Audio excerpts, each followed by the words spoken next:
गांव का नाम था रामपुर।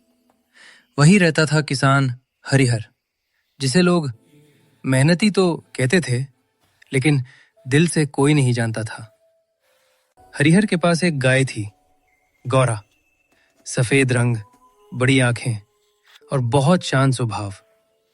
कभी यही गौरा उसकी सबसे बड़ी ताकत थी। जब हरिहर गरीब था, तभी इसी गाय ने उसे जिंदा रखा था। सुबह शाम गौरा दूध देती। हरिहर उसी दूध से अपने बच्चों को पालता, घर चलता, इज्जत कमाता।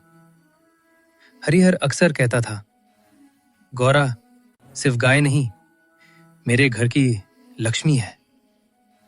समय बदला, हरिहर अमीर हो गया। खेत बढ़ गए, ट्रैक्टर आ गया, नई भैंसें आ गई।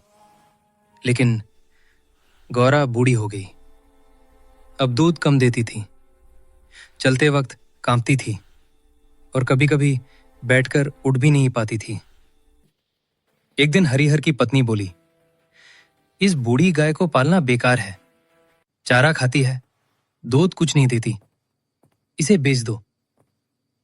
हरिहर चुप रहा, लेकिन उसके मन में लालच जाग चुका था।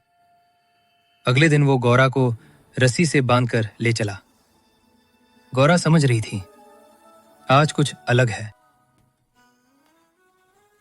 रास्ते भर वो हरिहर की ओर देखती रही, मानो पूछ रही हो, मालिक, मैंने क्या गलती की? गांव के बाहर एक आदमी मिला। उसकी आंखों में क्रूरता थी। वो गौ तस्कर था। हरिहर जानता था, लेकिन फिर भी बोला, बस इसे ले जाओ। कुछ पैसों के बदले उसने अपनी वफादार गाय बेच दी। रस्सी छूटते वक्त गौरा ने आखिरी बार हरिहर की तरफ देखा। उसकी आंखों से आंसू बह रहे थे। हरिहर ने नजर फेर ली। उसी रात हरिहर के घर में अजीब घटनाएं होने लगीं। दूध खट्टा हो गया, भैंस बीमार पड़ों में, खेत में आग लग गई। कुछ ही दिनों देखा, गौरा सामने खड़ी थी, कमजोर नहीं बल्कि तेज रोशनी में। वो बोली, मैंने तुझे भूख में छोड़ा नहीं था, तूने मुझे लालच में छोड़ दिया।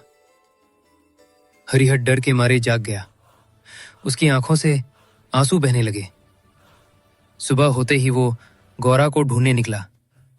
मंडियां छानी, लोगों से पूछा, लेकिन बहुत देर हो चुकी थी। हरिहर मंदिर गया, माथा टेक कर बोला, भगवान, इंसान कितना भी बड़ा हो जाए, अगर एहसान भूल जाए तो उसका पतन तय है। उस दिन के बाद हरिहर ने कसम खाई, कभी किसी बेसहारे को धोखा नहीं देगा। लेकिन गौरा वापस कभी नहीं आई। सीख, जो हमें बुरे वक्त में सहारा देते हैं, अगर हम उन्हें अच्छे वक्त में छोड़ दें तो किस्मत भी हमें छोड़ देती है।